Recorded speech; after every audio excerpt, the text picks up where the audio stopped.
Hey everyone, tonight we're starting with something that might make you look over your shoulder. Imagine the smell of roasted turkey drifting through a tiny kitchen. A flickering candle burns low wax, pooling onto a faded holiday tablecloth. The radiator hums in the corner, just barely keeping the November chill at bay. That's where I was wearing my only decent sweater ladling gravy over mashed potatoes when my son Ryan said, "Did you like the lake house I gave you, Mom? You might not survive this one." So before you get too comfortable, take a moment to like the video and subscribe, but only if you truly enjoy what I'm doing here. And hey, comment where you're watching from and what time it is. I love seeing how far these stories travel. Now turn off the lights, maybe let a fan run for some gentle white noise, and let's begin tonight's journey together. Thanksgiving has always been complicated since my husband passed. Grief has this way of stretching time, turning holidays into ghost stories. But that year, I had hope. I'd spent hours cooking Ryan's favorites: green bean casserole, honey-glazed carrots, sweet potato pie. My knees ached, my back screamed, and I knew I'd be skipping lunch the next week to cover the grocery bill. Still, I told myself it was worth it. Ryan hadn't visited in months. He was always so busy running that tech company of his out in Charlotte. CEO at 35, owner of a sleek consulting firm that employed over 200 people. I was proud of him. Really, I was. But our conversations had become quick check-ins. "Love you, Mom" layered in with client meetings and West Coast calls. So when I heard his knock on the door, my heart jumped. He looked successful. His watch probably cost more than my entire kitchen. Even his so-called casual sweater looked like it had never seen a washing machine. Behind him walked his wife, Elena. Long cream coat, blonde hair swept perfectly over one shoulder, high-heeled boots clicking against my worn linoleum.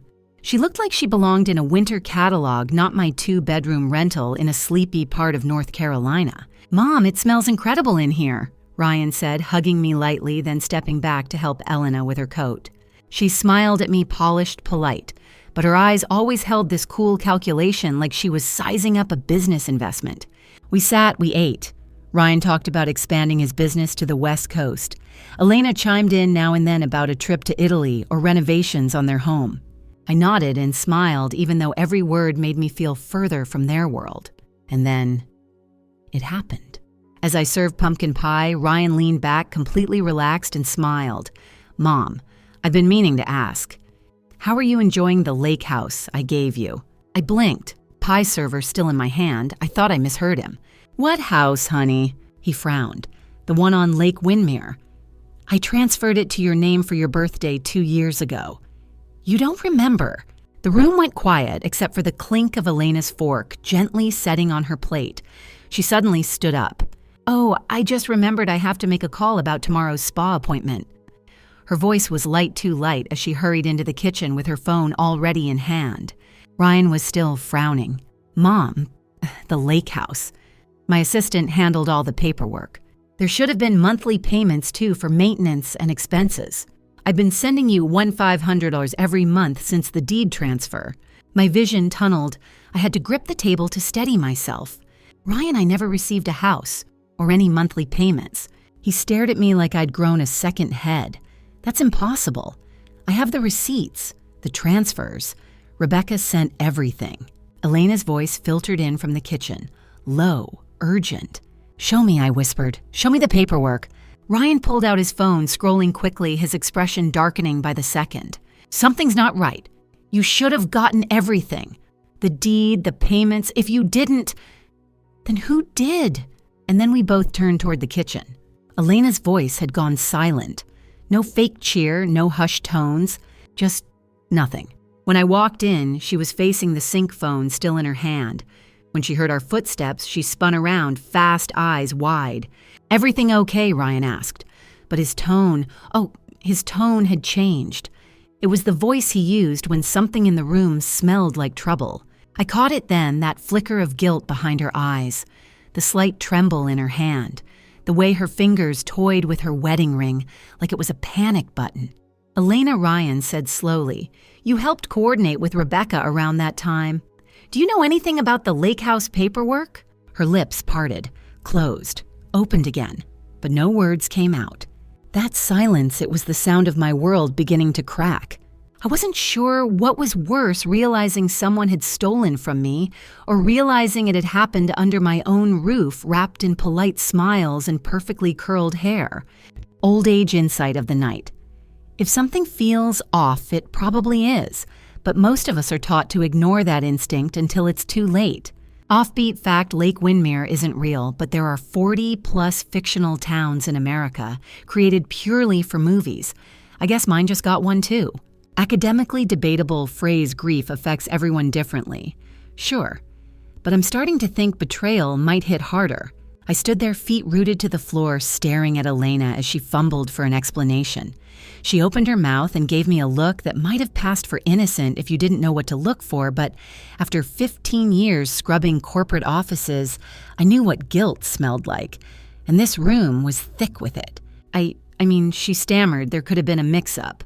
Maybe the bank sent things to the wrong address. Ryan's expression didn't change. His phone was still in his hand-thumb, frozen above the screen. He looked like he was trying to process a software crash in human form. "Elena," he said quietly, "do you remember what account the payments were being deposited into?" Her eyes flitted to the floor, then back up. I think I used the updated info you gave me."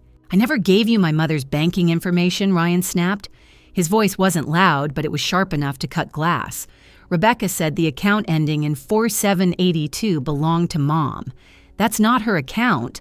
Mom's ends in 9156. So who gave Rebecca the fake one?" Elena's hands trembled now. She clutched her phone like it might teleport her out of the room. "Let's call Rebecca," I said, my voice steady. "Put her on speaker." Ryan didn't hesitate. Within moments, we were listening to Rebecca's voice on speakerphone, calm and professional, even as Ryan's questions grew more pointed. "Yes, sir, I have all the files here," she said. "The deed was transferred to Claire Bennett, your mother, 2 years ago this month, and monthly payments of $1,500 were sent to the bank account ending in 4782. Elena, Ryan said, turning to his wife. "Where did you get that account number?" She didn't answer, but she didn't have to. Rebecca kept talking, unaware of the growing storm in our kitchen. "I was told by Mrs. Harrison, your wife, that your mother's banking information had changed. She provided the routing and account number and requested all future payments be directed there." Ryan's face went pale. "And the mailing address for the deed?" Rebecca hesitated. "That was changed as well. Sent to 212 Fairhill Avenue, Apartment B. I nearly dropped my glass. That's not me. I've lived on Oak Ridge for 10 years. Rebecca paused again. "I'm sorry, Mrs. Bennett. I should have verified everything. The request came from your daughter-in-law. I had no reason to suspect fraud." The call ended, but the room stayed thick with silence. Ryan looked at Elena, jaw clenched. "Elena, did you steal from my mother?" "I was going to tell you," she whispered. When he asked, his voice flat, "After you drained every cent." She took a step toward him, mascara already smudging. "My parents were about to lose their house, Ryan. My dad's heart medication costs a fortune." I panicked. I thought I could fix it before anyone found out. "You took 2 years' worth of support meant for my mother," he said. "You stole a house." Elena's breath caught. "I didn't steal it. I just borrowed it. My family stayed there, that's all. I thought she wasn't even using it." Something cold snapped in me. "Wasn't using it," I said. "I didn't know it existed, Elena. I've been cutting my blood pressure pills in half to make them last longer. I've been working double shifts and eating canned soup for dinner while you were sipping wine by the lake." Her face crumbled. "I'm sorry, I didn't think it would go this far. I meant to fix it." Ryan laughed, short, bitter. "That's the problem with lies. They tend to stack up fast, don't they?" I looked at my son. He looked hollow, like someone had pulled the spine out of him. I realized just how much he had trusted her, just how thoroughly that trust had been twisted. "Elena," he said quietly, "go upstairs, pack a bag. You're not staying here tonight." "Ryan, please." I said, "Go." She stood frozen for a moment, then stumbled past us toward the stairs. After she was gone, Ryan sat down at the table. His head dropped into his hands. For a long while, neither of us said anything. "I thought you were okay," he finally said. "I thought you were safe, that you had everything you needed. She told me you were fine. that you were happy. I tried to be, I said softly, but I've been surviving, not living. He shook his head. I should have checked. I should have called more, should have done something. You did what you thought was right, I told him. You tried to take care of me. He looked up, tears in his eyes. And instead, I handed you over to a thief. That broke something in me. I reached across the table and took his hand. She fooled both of us, honey. We both loved her, and she used that. Now here's a piece of older wisdom I never expected to use. If you ever feel like something's off, don't let politeness stop you from asking hard questions. And did you know North Carolina is home to over 50 artificial lakes, including one that's technically classified as a reservoir, but has more million-dollar homes than Beverly Hills? Strange, huh? As for something debatable, some psychologists believe humans are wired to trust, especially those closest to us.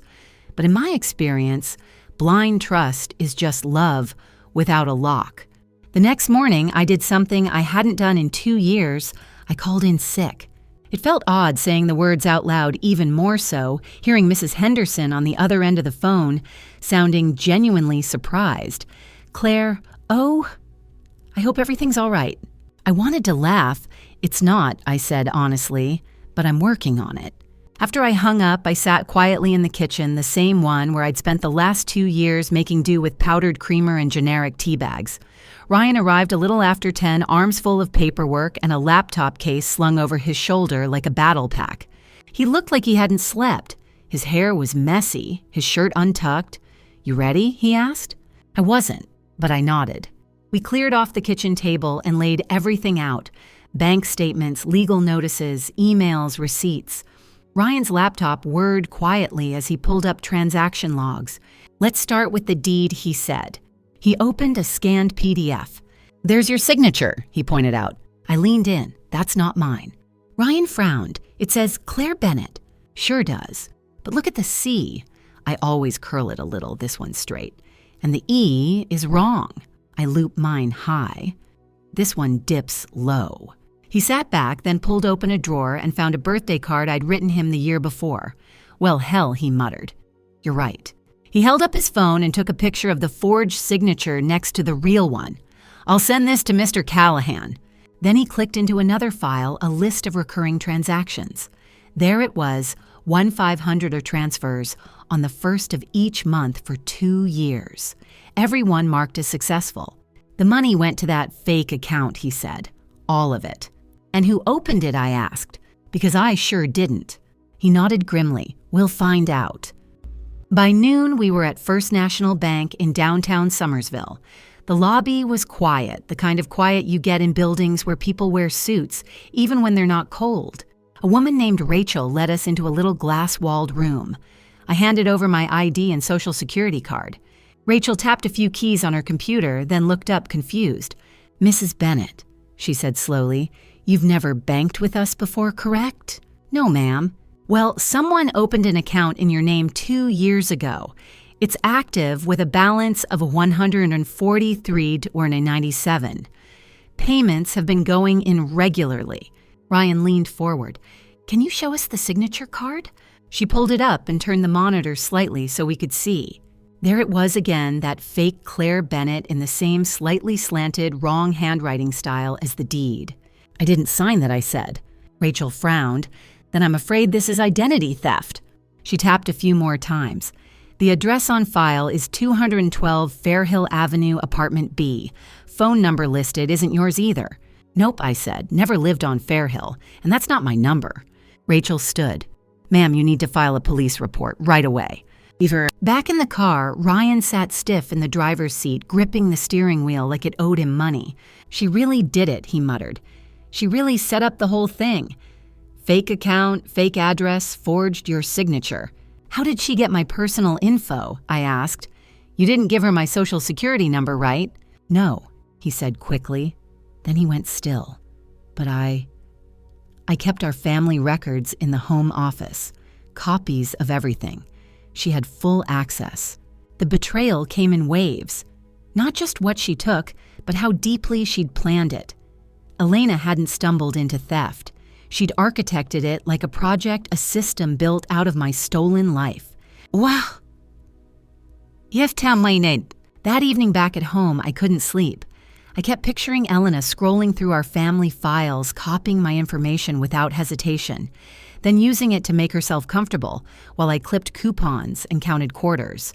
The thing about betrayal is it doesn't always come with fireworks. Sometimes it's slow, quiet, like a leak under your floorboards that rots everything before you smell it. And I'd been rotting for 2 years. The next day, we drove to 212 Fairhill Avenue. The building was a rundown 3-story walk-up on the other side of town. A handwritten "For Rent" sign was taped to the front door of apartment B. No one lived there anymore. She probably rented it just long enough to have an address for the fake account, Ryan muttered. We stood there for a while in the cold. The wind smelled like wet leaves and sour coffee grounds. It was the kind of place you pass a dozen times and never look at. Just like me, I thought. Invisible until someone needs something. By the time we got back, Mr. Callahan had already responded to the email with the forged signature. "This is textbook fraud," he said on speakerphone. "Forgery, identity theft, financial deception. We can go after her civilly and criminally." I nodded slowly, barely absorbing the words. My brain felt like it had been in a dryer on full spin. "I want to press charges," I said. Ryan glanced at me. "I want her to face what she did, and not just because she stole from me, but because she knew exactly how much I needed what she took." He didn't argue. He just said, "Okay." Quirky fact of the night. In North Carolina, it's technically illegal to borrow someone's dog without asking. I think we should add also illegal to borrow someone's identity, house, and financial future. But maybe that's just me. Insight from an old woman who's been through it. People don't always fall in love with people. They fall in love with the version of them they want to believe in. And that's the academically debatable part. Can someone accidentally steal from you for 2 years? I'm going to say, probably not. We spent the next few days knee-deep in paperwork, me with a magnifying glass, Ryan, with that intense frown he used to wear when his science fair volcano wasn't erupting quite right. It was surreal sifting through digital documents and physical printouts, trying to piece together just how much of my life had been stolen. Every day revealed some new detail, each one more disturbing than the last. "You're not going to believe this," Ryan said one evening, waving his tablet at me like it was radioactive. "Remember the extra $500 I sent last year for your glasses?" I nodded slowly. That money never showed up, so I'd bought a $10 pair from the drugstore and hoped my prescription hadn't changed much. "She took that too," he said. "And the $800 I sent for dental work. The Christmas bonus. Even the check I mailed you on your birthday, she had the forwarding address changed." It was like watching a jigsaw puzzle come together, only the picture it made wasn't of a mountain or a beach, but a woman with no soul. "See you." The next big step came when we scheduled an appointment at the county sheriff's office. I wore my best jacket, the one with a button missing from the cuff, and Ryan carried a manila folder thicker than most cookbooks. Deputy Simmons was kind and patient. He had this calming way about him, like he was more used to solving neighborhood cat disappearances than financial crimes. But the more we showed him, the more serious his face became. Opening a fraudulent account, he muttered, flipping through copies of forged documents, forging signatures, redirecting mail, financial theft. He closed the folder gently. "Ma'am," he said, "this isn't just bad behavior. This is a crime spree, and a pretty sophisticated one." He looked at Ryan. "Do you have any reason to believe your wife acted alone?" Ryan hesitated. "I don't think her family knew, but they've been living in the house she stole, renovating it, benefiting from the money." Deputy Simmons nodded slowly. "We'll investigate, but we'll also need you to file a formal report. This will take time, and it may involve federal agencies." Federal. That word hit me harder than I expected. I'd never thought of myself as someone who'd need a lawyer, much less the protection of the U.S. government. But there I was. We signed the complaint. I signed with my real name looped C-high-E, just like always. It felt good to put it down, like a piece of myself was back. Back at home, Ryan made tea while I sat at the table staring at nothing in particular. "How did I not notice?" I whispered. He set a mug in front of me and sat across the table. "She was good," he said. She made sure everything looked legitimate, and she knew how to manipulate people, how to hide things behind birthday cards and polite smiles. I wrapped my hands around the mug, letting the warmth seep into my knuckles. I used to like her, I admitted. She'd bring me tea towels from her travels, ask how I was feeling. She asked because she knew exactly what you were missing, Ryan said bitterly. She kept tabs on your struggles so she could cover her tracks, make sure you never asked too many questions. I took a sip of the tea. Lemon chamomile, my favorite. Funny how even small comforts felt suspicious now. That night, I had a dream I was swimming across a lake, but every time I got close to the shore, it moved farther away. I woke up with my heart pounding, unsure if it was just a dream or a memory of how I'd felt for 2 straight years. The thing about being poor, really poor, is that it wears down your curiosity. You stop asking where help is coming from because help never comes. You learn to be grateful for the struggle itself, because at least it means you're still in the fight. But all that time I thought I was hanging on by a thread when I should have been holding the keys to a house by a lake. And later that week, Ryan took me out for breakfast. It felt indulgent, like I didn't quite deserve pancakes when there were unpaid bills sitting at home. But he insisted. I know this diner's not fancy, he said, sliding into the booth across from me, but they've got the best bacon this side of I-85. The waitress brought coffee. I stirred mine while Ryan scrolled through his phone. His brow furrowed. Rebecca sent over more files. She kept all the original requests Elena made email chains confirmation calls. He turned the screen to me. There it was, an email from Elena written in a tone so polished it could have come from a lawyer. Please update Mrs. Bennett's financial records, it said. She's asked that all future documentation and deposits be directed to her new account. And below it, a signature, warmly Elena Harrison. She didn't even try to fake your email address, Ryan muttered. Just told Rebecca you changed banks and wanted everything rerouted. It's frightening how easy it was, I said. Just a few lies and a nice smile. Ryan nodded. She stole your identity like someone swiping a parking pass. That day, Mr. Callahan called with more news. She also filed taxes in your name, he said. Claimed income you never received, wrote off expenses you never had. The IRS has flagged it for review. I blinked. The IRS thinks I committed tax fraud. Not for long, he said. We'll prove it. But for now, we need to be careful. This isn't just theft. It's layered, deliberate fraud, and it crosses state lines. My mouth went dry. What happens if I hadn't found out, if Ryan hadn't asked about the house? Mr. Callahan was quiet for a moment. You could have faced fines, even prison time, all for crimes you never committed. Ryan's face turned a shade paler than usual. But we're going to fix it, the lawyer added firmly, starting now. Wisdom of the day. The scariest lies are the ones dressed up in good intentions, and the most dangerous thieves are the ones who call you mom. Tonight's odd fact. According to federal statistics, most cases of elder financial abuse are committed by family members, often daughters-in-law. Think about that next time someone insists family always comes first. And your debatable phrase, everything happens for a reason. Sure, but sometimes the reason is that someone else made a series of very selfish choices. We didn't go to the lake house right away. Part of me wasn't ready to see it.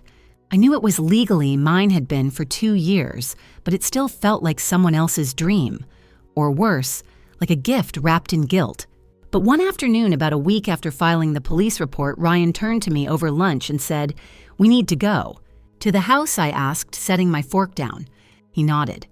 "We can't move forward if we don't face what's already ours." So we packed into his car, and with a nervous knot in my stomach, we headed toward Lake Windermere. It was a quiet drive, the kind where the radio stays off and no one wants to break the silence. As we got closer, I rolled down the window a little. The air changed cooler, sharper, carrying that familiar scent of pine and water. I hadn't realized how long it had been since I'd smelled something clean. When we pulled into the driveway, I wasn't prepared for what I saw. The house was beautiful. Not big and fancy beautiful, more like thoughtful, peaceful. A one-story ranch-style home nestled in tall trees with a wraparound porch and lake views that shimmered like glass. There were flowers blooming in the beds and wind chimes dancing quietly on the porch. I was speechless. "This was supposed to be yours," Ryan said gently, cutting the engine. "And someone else lived here instead," I whispered. We sat in the car for a moment longer, staring at the place where I should have been sipping coffee, watching ducks, and maybe reading mystery novels with a blanket over my lap. Then the front door opened. Elena's father stepped out. He was grayer than I remembered, slower too, like a man who'd been carrying a weight for too long. When he saw us, his expression fell not in surprise, but in resignation. He walked down the steps slowly and stopped at the edge of the gravel. "We've been expecting you," he said quietly. Inside the house, it was everything I imagined and everything I hadn't. The furniture was tasteful. Neutral tones, soft rugs, family photos on the mantel, except none of them were my family. Elena's parents, her brother, even a couple of photos of children I didn't recognize. I tried to picture them here, laughing in the kitchen, sleeping in the bed meant for me, celebrating holidays under twinkling lights in the living room. "Claire," Elena said. She stepped out from the hallway, her voice barely above a whisper. She looked different, thinner, paler. Her hair wasn't curled. Her sweatshirt looked borrowed. "I'm so sorry," she said, tears already welling up. I didn't say anything. She moved closer.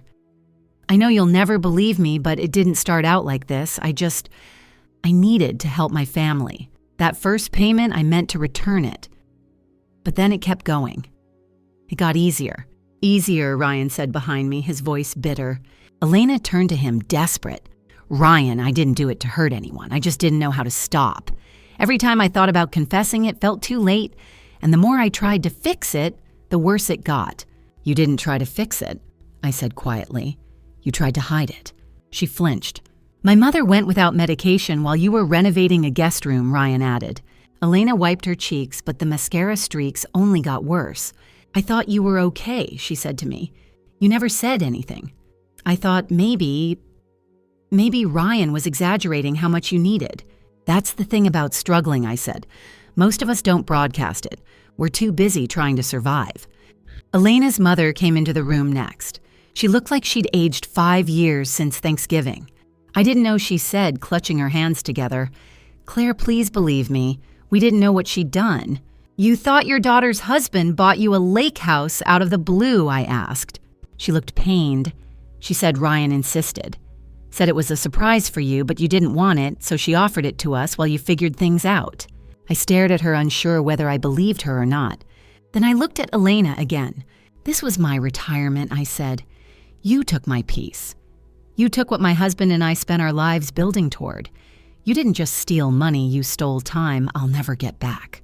Elena's voice cracked. "What do you want me to say?" "Nothing," I replied. "There's nothing left to say." We left the house in silence. Mr. Callahan was waiting for us at my place later that afternoon with a legal folder under his arm and a tired look on his face. "I served them the notice this morning," he said. "They'll have 30 days to vacate. Everything in the house, unless they can prove it was purchased independently, will be considered part of the restitution." Ryan sank into a chair. "What happens if they refuse?" "They won't," Mr. Callahan replied.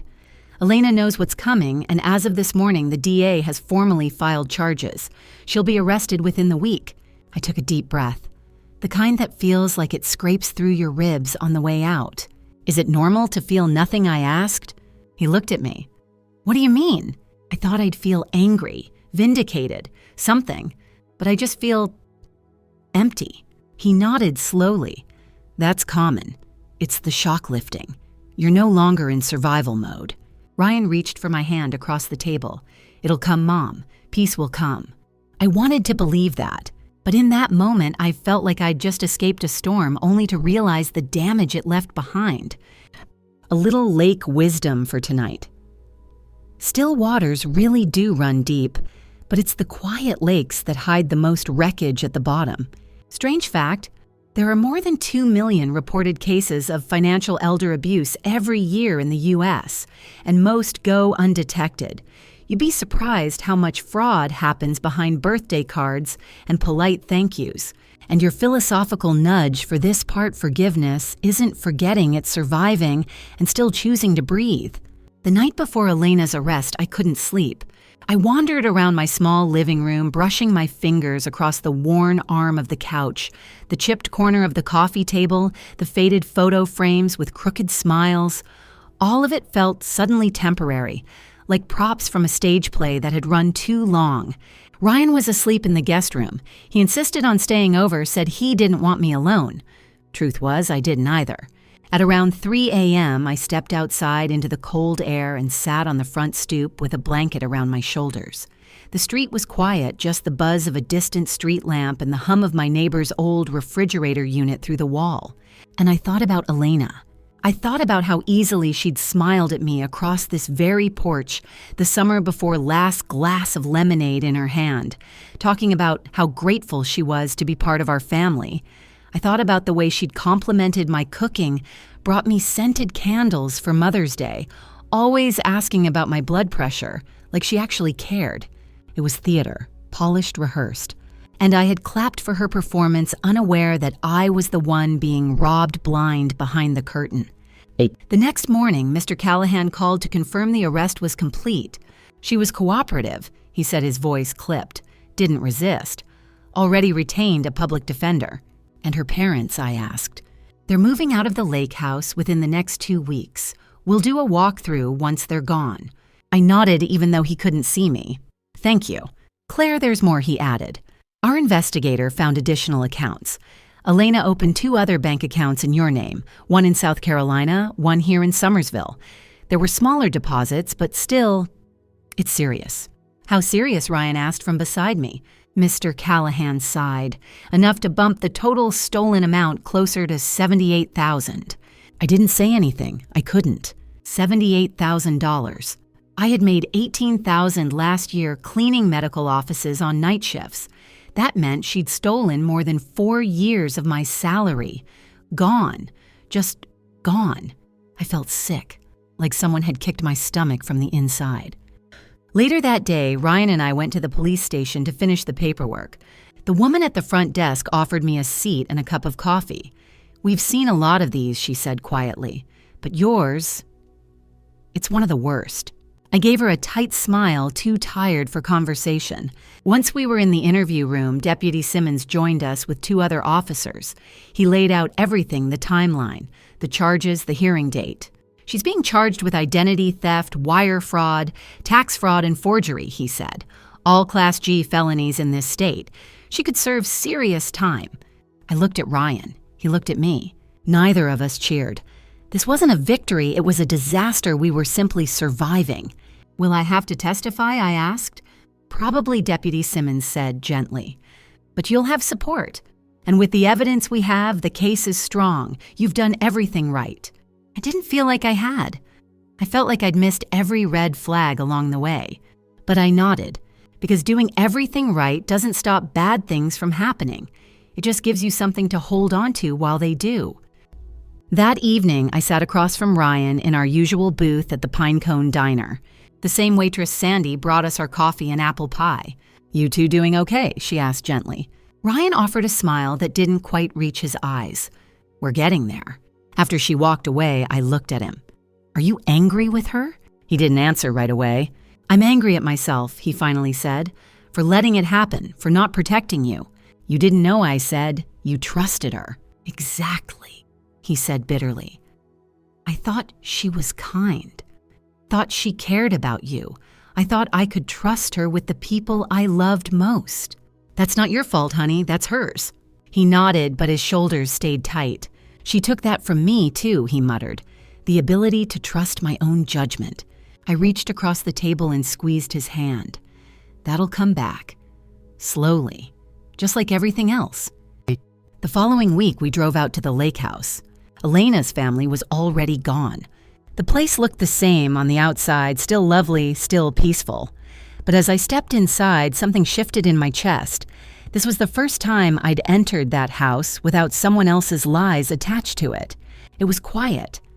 Sunlight filtered through the big lake-facing windows. I walked through the rooms, trailing my fingers across furniture that wasn't mine.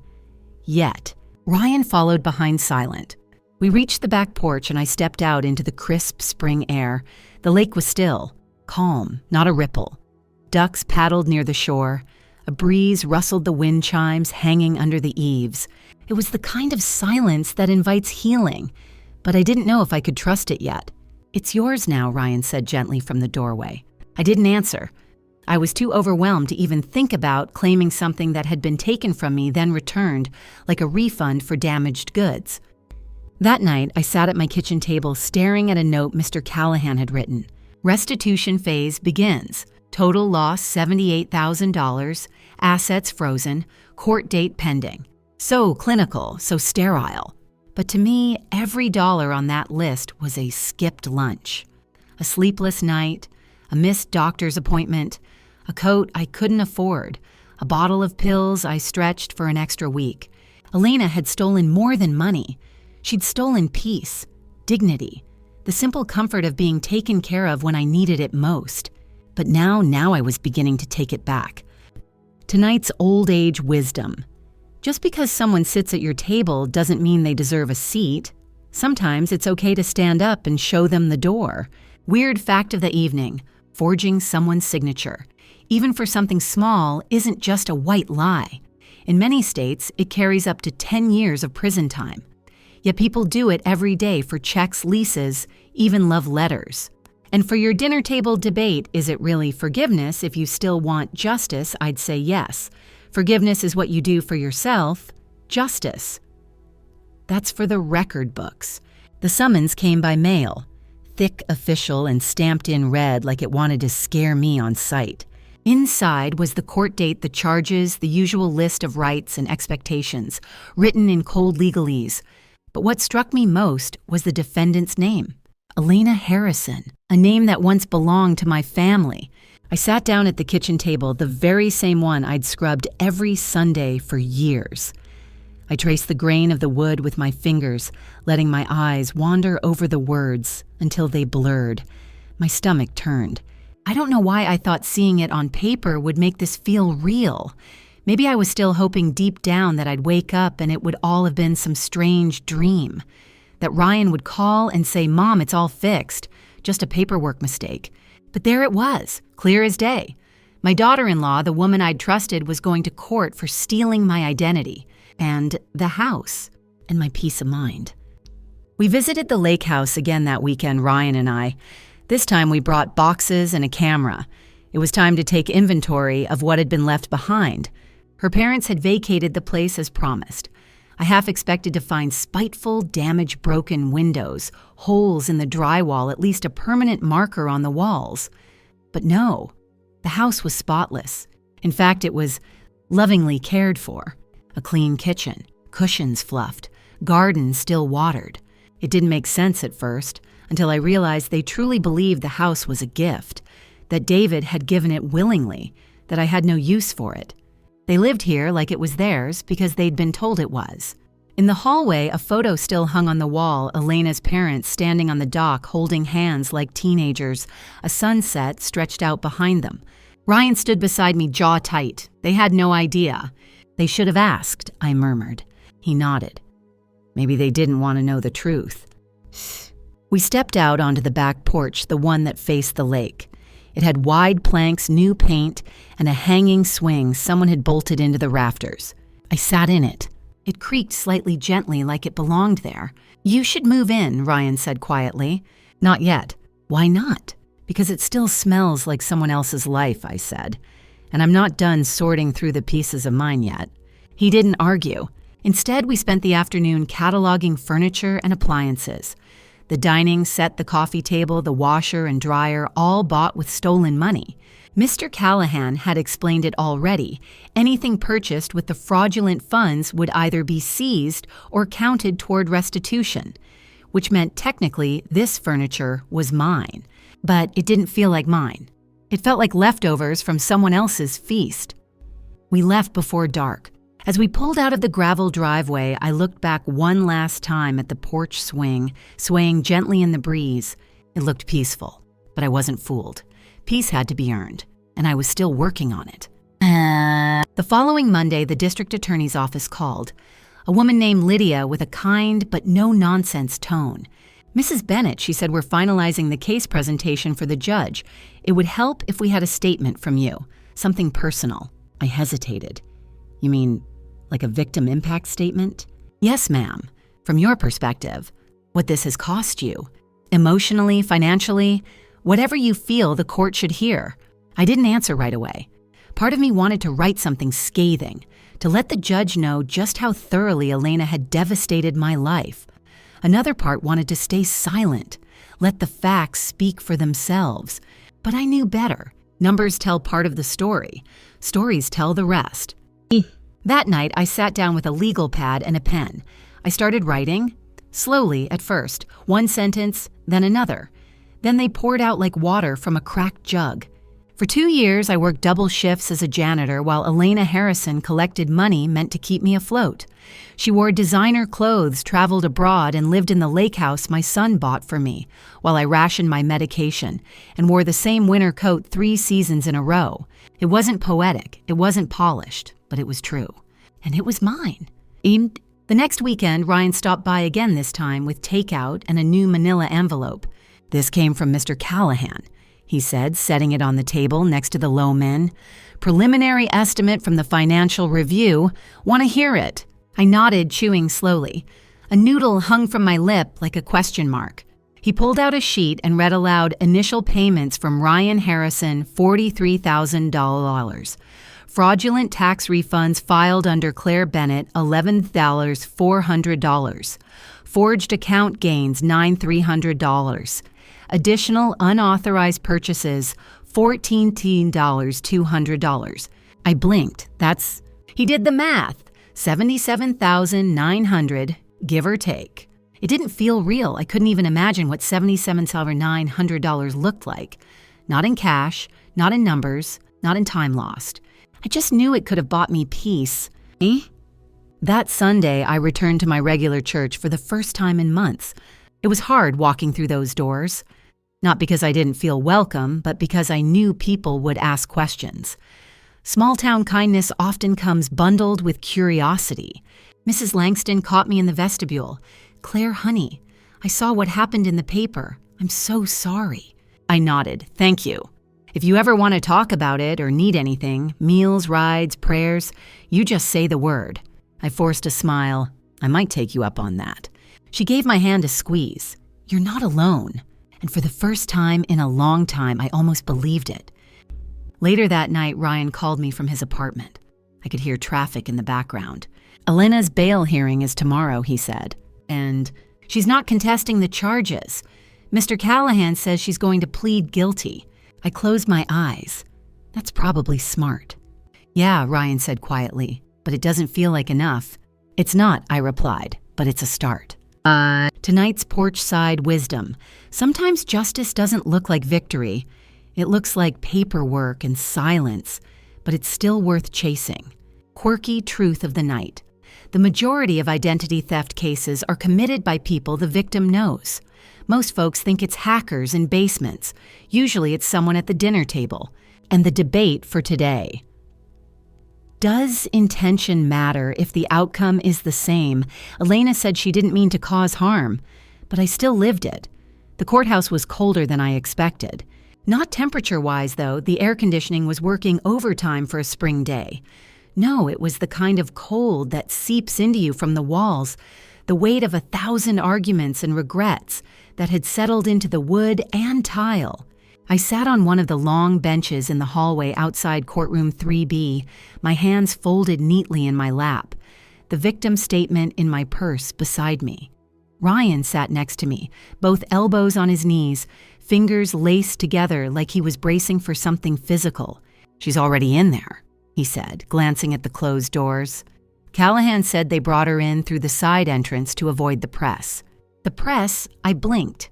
"There's press," he shrugged. "Small-town reporter, probably. Stuff like this doesn't happen every day in Summersville." I exhaled slowly, watching a speck of dust drift in the light. It shouldn't have happened at all.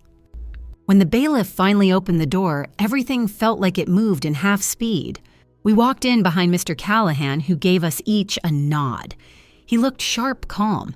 I, on the other hand, felt like I'd swallowed a clock, every tick resounding in my chest. And then I saw her. Elena sat at the defense table, hands folded in front of her like a schoolgirl about to recite the pledge. Her hair was pulled back tightly, no makeup, no jewelry. She wore a simple gray cardigan that made her look smaller than I remembered. But when she turned and her eyes met mine, there was no trace of shame, just tiredness. A dull, almost distant sadness that didn't ask for forgiveness, but didn't reject it either. The judge entered. The clerk read the charges: wire fraud, forgery, identity theft, tax fraud. Each count was read clearly, the words bouncing off the high ceiling like church bells. And then came the question: how do you plead? Elena stood slowly, cleared her throat, and said guilty. Just like that. No drama, no theatrics, just one word that rippled through me like cold water. I expected relief, but what I felt was more like grief. Quiet, shapeless grief for the woman she could have been, for the trust we'd all lost, for the version of me that believed her. The judge nodded and moved on. He asked if I was present and willing to deliver my statement. I stood up on legs that weren't sure they'd cooperate and approached the little podium. The courtroom was still. Even the fluorescent lights seemed to hum more softly. I unfolded my paper and began. I'm not going to read the whole thing, I said. I had 3 pages written, typed and edited and rewritten. But it all boils down to this. I looked at Elena. Her eyes met mine. For once, she didn't look away. For 2 years, I lived as if I was invisible, I said. Not because I wanted to, but because someone I trusted decided I didn't matter enough to protect. I worked through illness, I skipped meals, I rationed medication. All the while, Elena was living in the house meant for me, using money meant to help me, spending time by the lake while I scrubbed floors and hoped my electricity wouldn't get shut off. The judge listened quietly. Ryan sat unmoving. She didn't just steal money. She stole security. She stole peace. She stole 2 years of dignity from a woman who had already lost her husband and was just trying to get by. I swallowed hard, but I'm still standing, and I still have my name. She tried to take that too, but it's mine, always has been, and now I want it back in every sense. The judge thanked me. I returned to my seat, my knees suddenly weak. After the hearing, we stood outside in the spring sun. I leaned against the brick wall, trying to warm up from the chill that had settled inside me. She'll serve time, Mr. Callahan said. The DA is recommending 18 months. She'll be eligible for release after 12 if she behaves. That's it, Ryan said, voice sharp. All that damage, and she's out in a year. That's how the system works, Callahan replied. Restitution will continue for years. She'll be on probation. Her record is permanent. That follows her forever. I nodded. It's not justice, but it's accountability. That's enough for now. Wow. We went to the lake house later that afternoon. It felt different already. Elena's family had returned the keys early. All the furniture was left behind and the place had a hush to it, like it had exhaled after holding its breath for too long. Ryan walked room to room like he was checking in on old friends. Want to start fresh, he asked. We can donate everything here. Redecorate. Make it yours. I looked at the living room, comfortable, tasteful. A life borrowed. No, I said. I want to live in it first, just as it is. Really? Yeah, I nodded. I need to live in what I missed.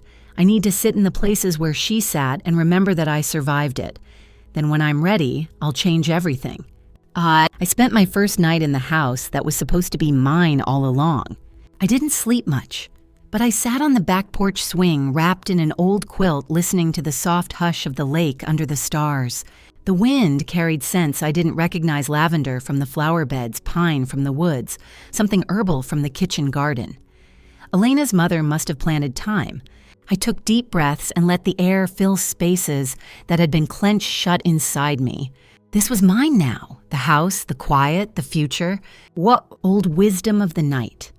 It's hard to reclaim something when it's been handled by someone else, but you can, with patience. Strange fact, lavender, when planted outside a home, used to symbolize protection in ancient folk traditions. I like that, feels poetic. Debatable line closure is a myth. I used to think that too.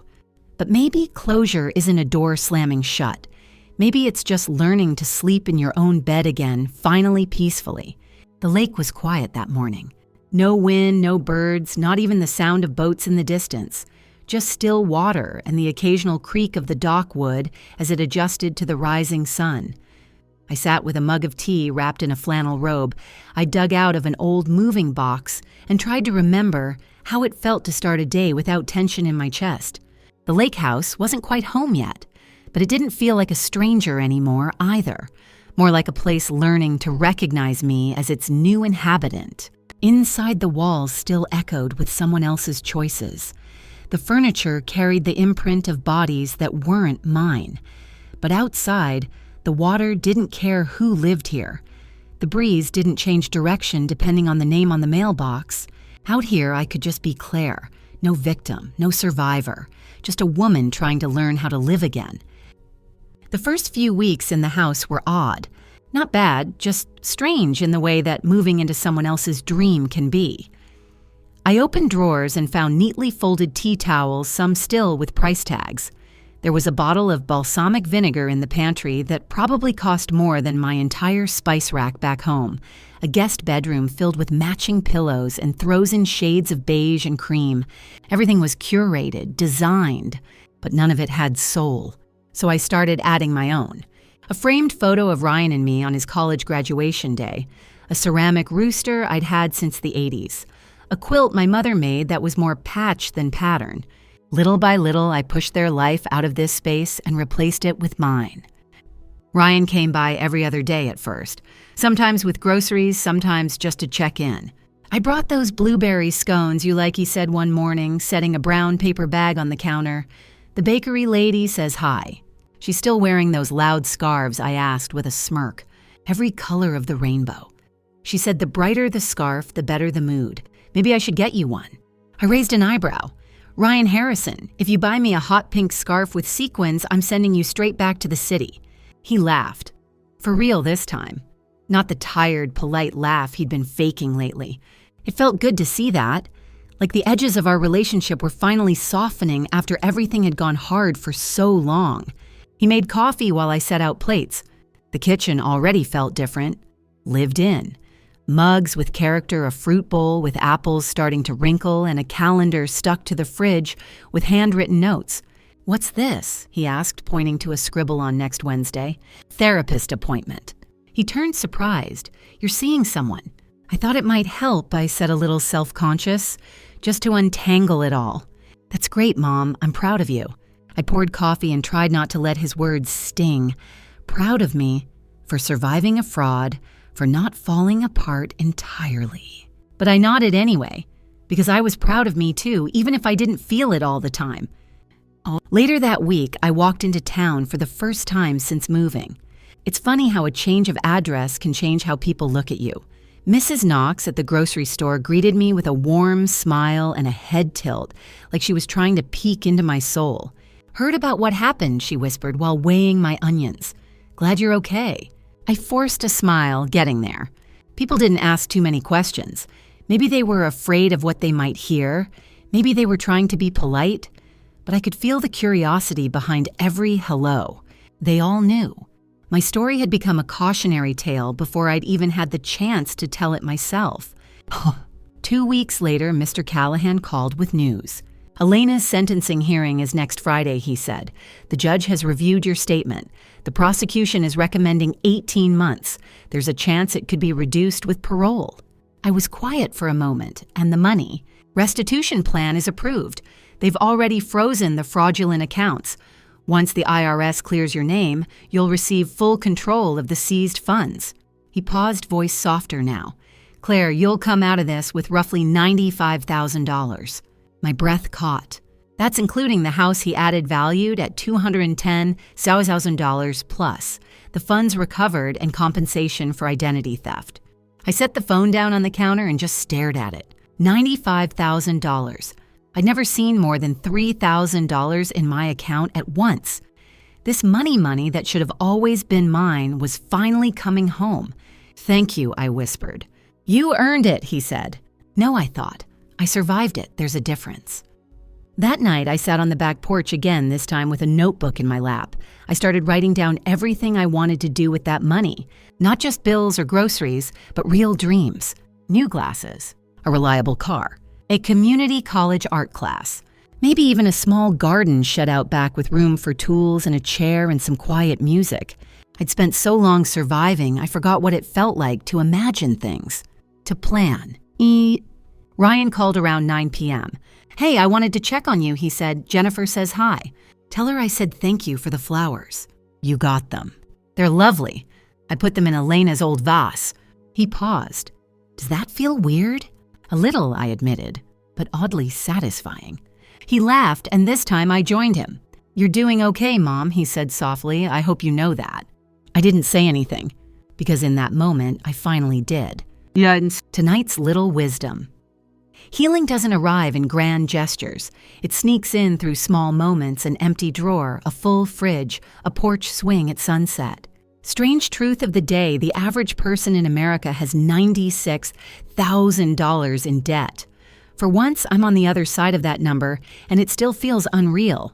And the thought to sleep on is something truly yours. If it was stolen and returned, I say yes. Because what matters isn't how you got it back, but that you never stopped believing you deserved it in the first place. I never thought I'd have to decide what kind of fence I wanted. But there I was, standing in the backyard of the lake house with a landscaping contractor flipping through laminated sample boards like I was on some HGTV show I hadn't auditioned for. We could go with the classic white vinyl he offered. Low maintenance, good durability. Or cedar, has a nice natural feel. Smells great, too. I smiled politely and nodded, but my mind was elsewhere. You see, just a few months ago, the only fence I'd ever thought about was the invisible one that separated me from stability. The one I couldn't climb because I was too tired, too broke, and too convinced it wasn't meant for people like me. Now I was choosing between cedar and vinyl, a luxury. A small decision in a life that finally had room for options. I chose cedar. Not because it was practical, but because it smelled like something warm, something old and honest, like starting over with dignity. Ryan helped me plant herbs later that day: basil, rosemary, thyme. The real kind. Not the dried-out jars I used to ration for spaghetti night. He knelt beside me in his khakis and button-down shirt, totally unbothered by the dirt. I glanced over at him as he gently patted soil around a baby lavender plant. "You're good at this," I said. He shrugged. "It's calming." "It's also ironic," I added with a half smile. "You spend all day analyzing tech systems, and here you are babying cilantro. I guess I needed a new system to trust." We both laughed. It was the kind of afternoon that felt ordinary in the best way. No looming dread, no phone calls about forged accounts or hearings, just sunshine, dirt under my nails, and the sweet smell of something that might actually grow. The sentencing hearing arrived quietly. No buildup. Just another date circled on the calendar, squeezed between refill prescription and replace porch bulb. But when the day came, I felt it in my chest like a balloon swelling behind my ribs. Ryan drove us to the courthouse. Same old building. Same icy fluorescent lights. Same faint scent of floor wax and stale coffee. But this time, Elena wasn't polished. She was in a beige, prison-issued jumpsuit. No mascara, no smug smile, just a woman whose world had finally caught up with her. When the judge read the sentence, 18 months in prison followed by 3 years probation, she didn't cry. She didn't speak. She just nodded, like she'd already served part of the sentence in her mind. I watched her leave in handcuffs, no drama, no last words. And when the door swung closed behind her, I didn't feel triumphant. I didn't feel angry. I felt nothing. And nothing, as it turns out, is a kind of freedom. Afterward, Ryan and I went for lunch at a new diner on the edge of town, a bright place with retro booths and those little tabletop jukeboxes that haven't worked in 20 years. I ordered a grilled cheese and tomato soup, my comfort combo since middle school. "I feel weird," I said, stirring my soup. Ryan looked up. "Weird how?" "Like I should feel more. Relief, closure, satisfaction." I shrugged. "But I just feel ready to move on." "That sounds like closure to me," he said. I nodded slowly. Maybe it's just exhaustion wearing clean clothes. The IRS sent a letter the next week. My name had officially been cleared. The false tax filings were voided. No criminal record, no further investigations. I opened the envelope at the kitchen table and laughed. Not because it was funny, but because it felt like the last piece of some cruel puzzle finally clicked into place. Ryan had brought over pastries again, blueberry danishes this time. "Good news," he asked, eyeing the letter. I handed it to him. "I'm not a tax criminal anymore." He grinned and clinked his coffee mug against mine like we were toasting champagne. "You're a free woman," he said. "I'm a woman who needs new drapes," I replied, pointing at the dusty beige curtains still hanging in the living room. He laughed. "We can start redecorating anytime you want." I smiled. I already did. The next project was mine alone. I spent the better part of a weekend transforming the guest bedroom into a reading nook. I donated the old furniture, painted the walls a soft sage green, and brought in the bookshelf from my old house, the one I'd had since I was first married. It creaked now when I put books on it. Some of the wood was chipped, but it felt like me. That room became my sanctuary. A soft chair, a cozy lamp, and a stack of novels I'd been saving for someday. Well, someday had finally shown up wearing muddy boots and a lavender-scented candle. In town, people still asked questions, but they'd shifted. Less curious, more admiring. Is it true she forged everything Mrs. Langston asked as we both reached for a jar of peanut butter at the store? "It's true," I said. "You're brave," she said. I shrugged. "I'm just stubborn." "Well, Summersville's rooting for you." That was new. I wasn't invisible anymore. One afternoon, I stood by the lake with a cup of tea and thought about all the things Elena had taken from me. Then I listed all the things she hadn't. She hadn't taken my name, my kindness, my relationship with Ryan, my ability to start again. She hadn't taken my laugh, my hands, my memories of the man I loved who'd promised to take care of me when he was gone, and who did in his own way through the son we raised together. And she sure as hell hadn't taken my future. Old woman truth for tonight. You can survive betrayal, but rebuilding trust, especially in yourself, is the real challenge and the real reward. Fun fact, basil is believed by some cultures to ward off evil spirits. Mine's growing wild in the backyard. I figure I need all the help I can get. And your late-night musing, Justice, is the beginning of healing, not the end of it. You might get back what was taken, but it takes time to feel whole again. The hardest part of healing wasn't forgiving Elena. It was forgiving myself for not seeing the signs, for not asking harder questions, for believing the holiday candles and gift baskets meant she cared. I kept thinking, if I had just checked one more time, if I had just asked Ryan earlier, if I hadn't been so afraid to seem ungrateful. But regret, as I've come to learn, is just grief with extra luggage, and at some point you have to stop unpacking it. The restitution money began trickling in that month. A frozen account released, a check from the IRS reprocessed, funds from credit card reversals officially redirected to me. The first time I saw my bank balance with a 5-figure number in front of it, I sat down on the floor in my bathrobe and cried. Big, quiet tears. Not just because of what I now had, but because of how close I came to never having it. That money was never about luxury. It was about exhaling, finally. It was knowing that if the washing machine broke, I could fix it. If the power bill ran high, I wouldn't have to choose between it and groceries. It was waking up without panic knocking on the back of my eyes. It was freedom in the most boring and beautiful sense of the word. A few days later, I called my old supervisor, Mrs. Henderson, Claire Bennett. "We've been wondering if we'd see you again. You coming back?" I smiled into the phone. "Actually, no." A pause. "You okay, Claire?" "I'm better than I've been in years," I said. "I'm retiring." I could hear the surprise in her breath. "Well, you deserve that." "Thank you. I think I finally believe that." We chatted a few minutes longer. She told me I'd always have a place there if I needed it. I thanked her and we said goodbye. I sat in my quiet kitchen and let that decision wash over me. No more scrubbing office toilets at midnight. No more hauling trash bags bigger than me. No more pretending I was fine when my knees begged me to quit. I was done. With Ryan's help, I met with a financial advisor, Jennifer's friend actually, a young woman named Valerie with cropped hair and a calm, practical voice. "You've got enough to live comfortably," she said. Not extravagantly, but well, especially with the house fully paid off. I nodded. That's all I want. Comfort and choices. She smiled.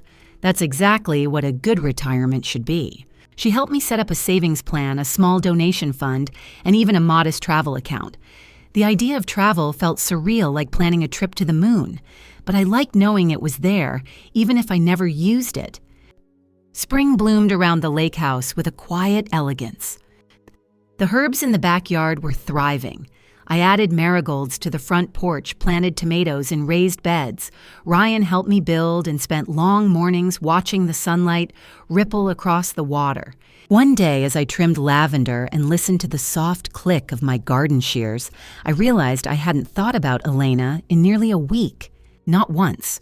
That silence inside me, that absence of pain and resentment, was the closest I'd come to peace in years. Jennifer came by for dinner the following Sunday. It was the first time we'd really talked, just the two of us. Ryan was in the kitchen chopping onions and pretending not to listen. I brought a pie, she said, holding out a foil-wrapped tin. Homemade. Store-bought is fine too, I said with a smile, taking it. But homemade earns extra points. She grinned. It's blackberry, my mom's recipe. We sat on the porch swing while Ryan cooked. She asked about the garden, the court case, my plans. I think I'm going to take a class, I told her. Art or writing, maybe both. Good, she said. I think you have a story or two in you. I looked out at the lake.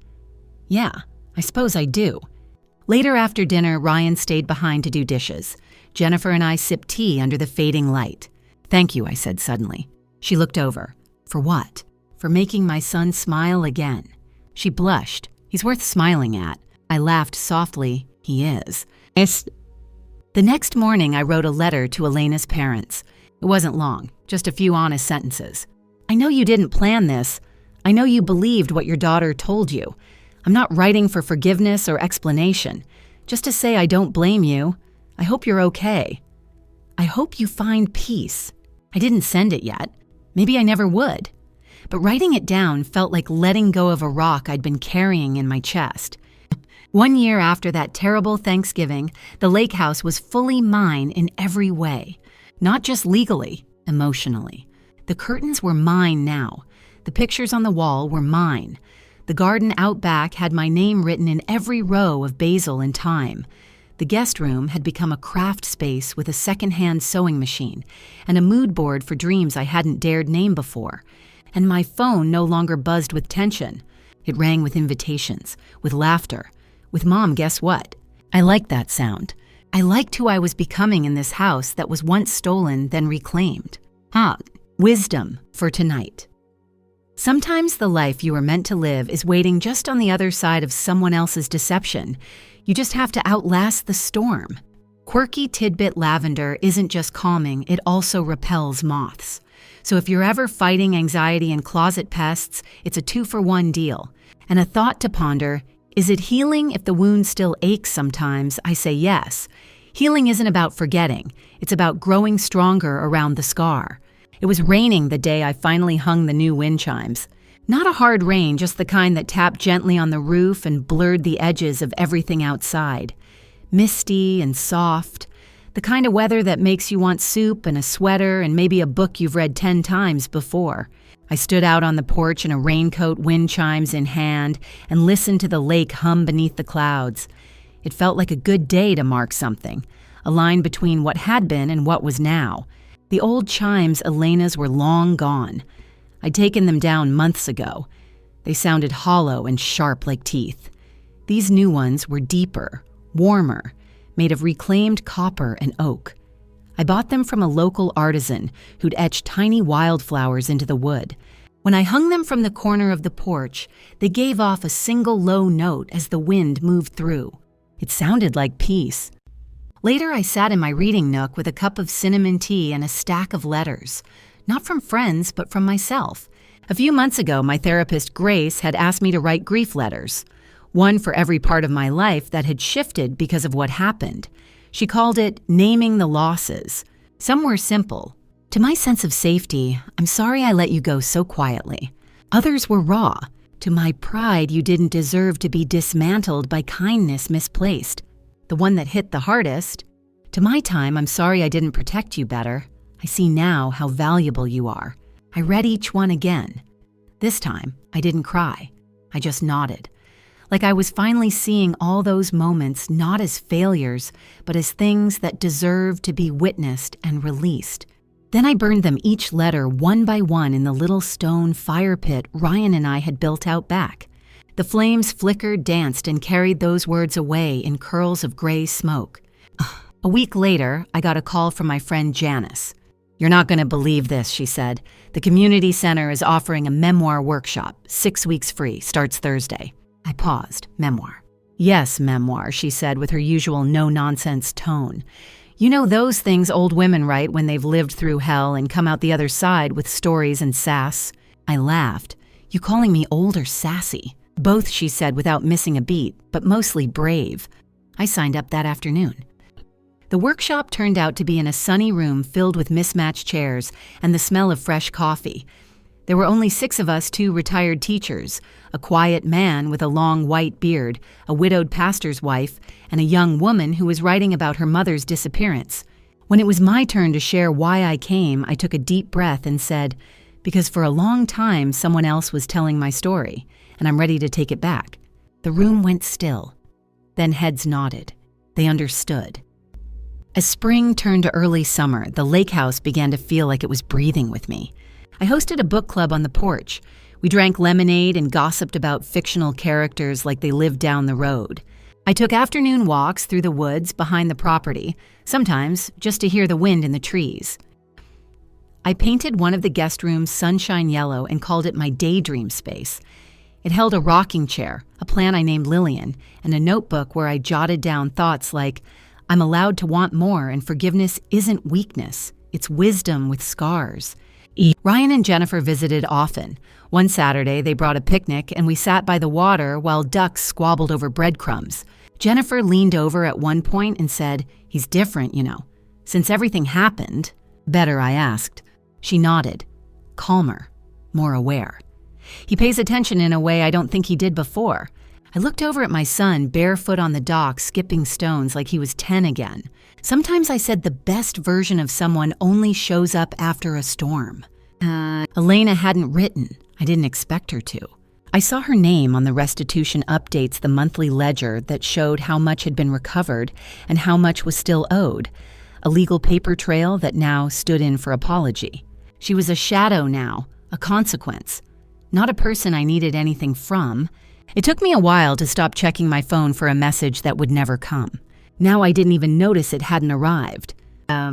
One evening, as the sky turned lilac over the lake, I sat with a pen and wrote the first real sentence of my memoir. This story isn't about a woman who was robbed. It's about a woman who remembered her worth. It felt true, and it felt like a beginning. Tonight's quiet wisdom. You don't need permission to reclaim your own story. Take it. Hold it close. Rewrite it if you have to. Little known fact, copper wind chimes aren't just pretty, they're said to protect homes from negative energy. Maybe that's just folklore, but sometimes folklore feels like the truth we forgot we needed. And one final thought. Some people leave you with emptiness. Others remind you that you were whole all along. I hope you know which one you are. The first time I danced in the living room, I was alone. No music, no one watching, just me, a patch of sunlight through the window, and the sudden urge to move like I used to when I was young, and nobody expected me to be serious all the time. It wasn't graceful. My hips creaked, my knees protested, and I laughed out loud when I bumped into the side table. But for the first time in ages, my body wasn't just surviving, it was celebrating. There's something sacred about moving in a space that once held silence and shame. The same floor where I once opened letters from the court was now the floor I slid across in fuzzy socks with my arms wide open. It was freedom, silly, unexpected, full-hearted freedom. That afternoon, I finally cleaned out the last of the locked filing boxes from my old place. Boxes I hadn't dared open when I first moved to the lake house. They were full of saved receipts, unpaid bills, old calendars from years when I juggled shifts like a circus act. One page was marked with red ink rent, or meds, not both. I ran my fingers over that note like it was someone else's handwriting. It both was and wasn't. I wasn't that woman anymore. But she was still part of me. Still the one who scraped her way through every cold morning and sleepless night. The one who got me here. So instead of tossing the page, I framed it. I hung it in the laundry room beside a photo of the house on the day I moved in. A reminder we survive so we can thrive. Ryan called later that evening. "Hey, Mom, how do you feel about a weekend getaway?" I blinked. "A what?" He laughed. "Jennifer and I are planning a little trip. Nothing crazy, just the coast. A cottage, some seafood, maybe a boat ride." "I haven't packed a suitcase in 10 years, Ryan." "Then it's about time," he said. I hesitated, but then I thought of the little savings envelope labeled "just because." I'd never touched it. Not once. Not even for new shoes. "Okay," I said, "let's go."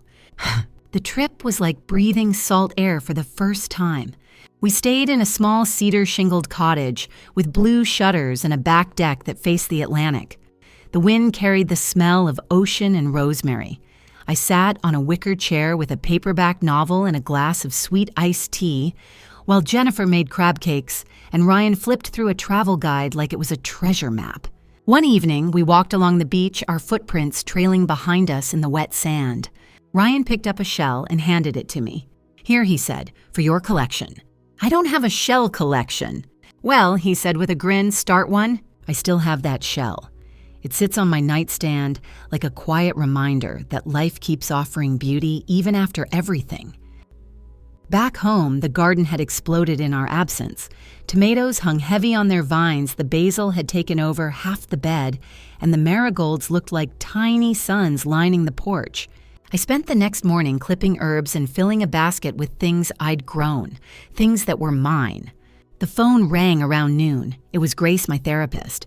"How's the writing coming?" she asked. I looked down at the open journal on the kitchen table. "I think I'm almost done," I said. She smiled through the line.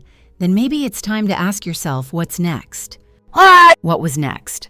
That question sat with me all week. For so long, my days had been about repair, about survival, about clawing my way back to level ground. Now that I'd found it, now that I stood on it with steady feet, what was I supposed to build? One morning, I took a notepad and wrote 3 simple things. Volunteer at the Literacy Center. Host a dinner for the people who stood by me.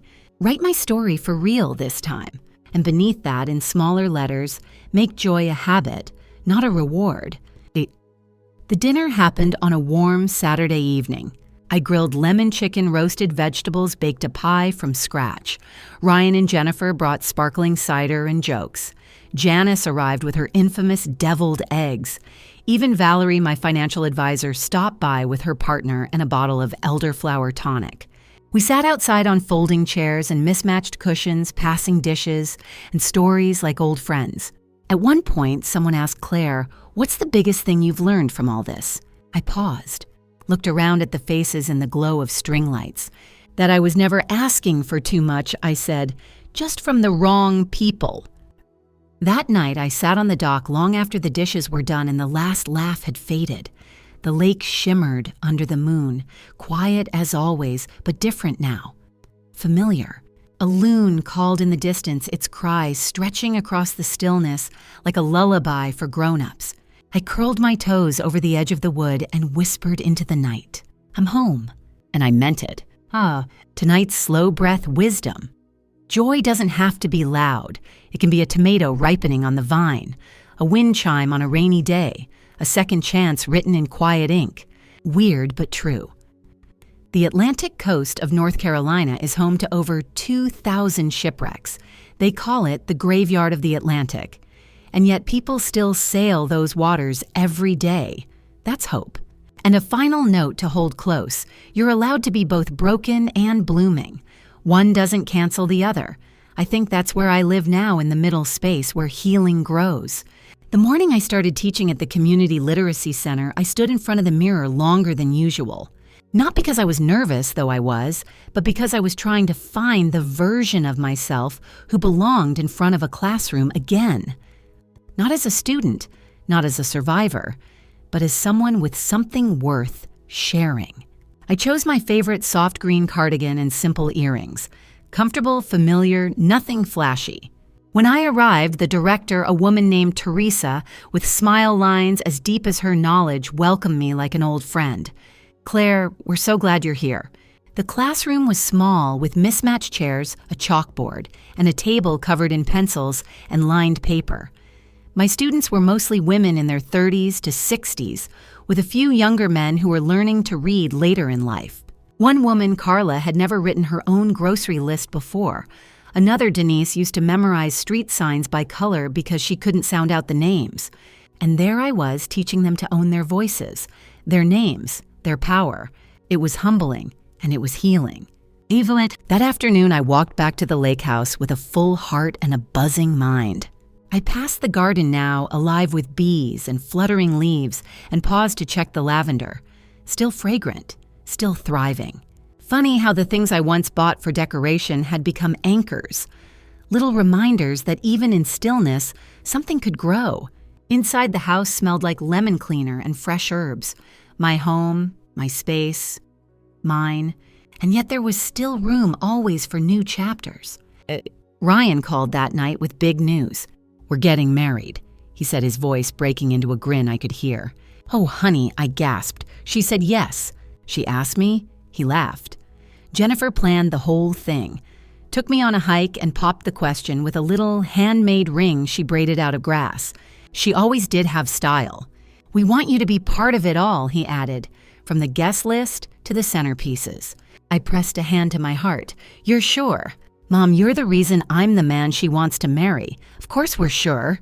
That night, I opened a new notebook and wrote at the top of the page, "Wedding plans." Not mine, but something just as special. Over the next few weeks, life unfolded with a quiet rhythm. I taught 2 days a week, gardened when the sun allowed, and wrote in the mornings with a steaming cup of tea by my side. My memoir had grown into 5 chapters and a working title, The House That Was Meant for Me. People started reaching out small messages from others in town. "Your story gave me the courage to file my divorce papers. My sister went through something similar. Thank you for being public with it. Would you ever come speak at our women's group?" It was never about attention. It was about letting others know they weren't alone in the dark, the same way I once needed someone to do for me. Elena's name stopped showing up in my mail. Restitution payments had shifted to automatic deposit. Her case had closed her parole status, no longer needing updates. She was out of prison, I assumed, somewhere rebuilding her own story. I didn't think about her often, but when I did, it wasn't with anger. It was with a sort of distant acceptance.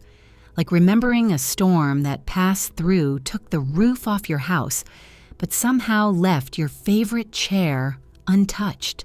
She had taken pieces of my life, but she hadn't destroyed it. If anything, she forced me to rebuild it stronger. Jennifer stopped by one Sunday to plan wedding things. She brought color swatches, invitation samples, and a giant binder with tabs like florals, desserts, and rain plan. We sat on the porch, surrounded by papers and iced tea. "You ever think about getting married again?" she asked gently. Not prying, just wondering. I smiled, gazing out at the lake. "No, I've already had one great love. That's enough." She nodded. "I think that's beautiful." "I think this is beautiful," I said, waving toward the garden, the water, the home around us. Not many people get to live a second life while they're still in the first one. She took my hand. "Thank you for letting me in." I squeezed hers back. "Thank you for making my son whole again." That night, as the stars settled into place over the lake, I pulled out the last journal I hadn't dared open until now. It held notes from the darkest months, scribbles about unpaid bills, who I could ask for help, moments I'd considered giving up. I read each one slowly, not to dwell, but to remember. Then I turned the page and wrote in bold ink, "Today I chose to stay, and that made all the difference." Tonight's breath of truth. Sometimes the best revenge is no revenge at all. Just a life so full, so real, so beautiful, it renders the betrayal irrelevant. Curious fact of the night. The herb marigold, often planted beside vegetables, protects them from pests. Bright, bold, and quietly protective, like the women I now keep close. And the thought I'm holding close. Maybe the house was never the prize. Maybe it was the mirror showing me who I really was, strong, soft, and finally free. The day of the wedding arrived with the kind of golden morning you'd think only existed in stories. The air was crisp but soft, carrying the scent of dew garden roses and the faintest trace of cinnamon from the muffins I'd baked at dawn. The lake outside shimmered with calm ripples, as if even the water understood what a sacred day it was. Ryan and Jennifer were getting married under a wooden arch they built themselves, strung with wildflowers and strands of eucalyptus. Nothing fancy, just honest, handmade love woven with care. And somehow, against all odds, I was there for it. Not on the edges, not as an afterthought, but right in the heart of it. I helped Jennifer into her dress in the back room of the chapel. She wore a soft, flowing gown that reminded me of the water itself, uncomplicated, graceful and strong. She stood in front of the mirror, smoothing the fabric nervously. "You look beautiful," I whispered. She smiled, but her hands were trembling. "Do you think he's ready?" I tilted my head and chuckled. "Jennifer, that boy has been chasing good things his whole life." He finally caught one. "Of course he's ready." She blinked back tears. "You really think so?" "I do, and I think you are too." She turned, hugged me gently, and whispered, "Thank you for raising a man who knows how to love." That nearly did me in. The ceremony was simple.